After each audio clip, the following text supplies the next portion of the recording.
მოგესალმებით, წარმოგიდგენთ ფელამუშის რეცეპტს. ფელამუში არის დასავლეთ საქართველოს პროდუქტი, ის მზადდება ძალიან მარტივად.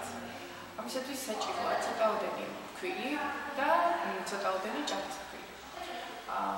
შევურიოთ ეს და ნელ-ნელა გავხსნათ ადუღებულ ცხელ წყალში, ისე რომ არ დარჩეს მრგვალი ბურთულაკები.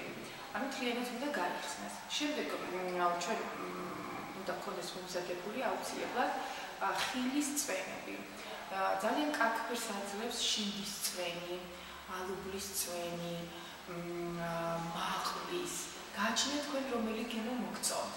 ამის შემდეგ, როცა წამოდუხდება ქვილი, ვიდრე წამოდუხდება ქვილი, თანდათან ვუმატებთ და ვაძლევთ და ვდგავთ ცეცხლზე ადუღებამდე. ცეცხლი არ უნდა იყოს ძალიან მაღალი, საჭიროა იყოს საშუალო ცეცხლი და აუცილებლად უნდა ვურევდეთ, რომ სხვადასხვანაირი მასა არ იყოს, უნდა იყოს ერთგვაროვანი მასა.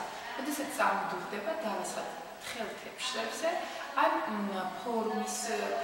ფორმიან თეფშებზე, რომ რაღაცა ფორმა მიიღოს.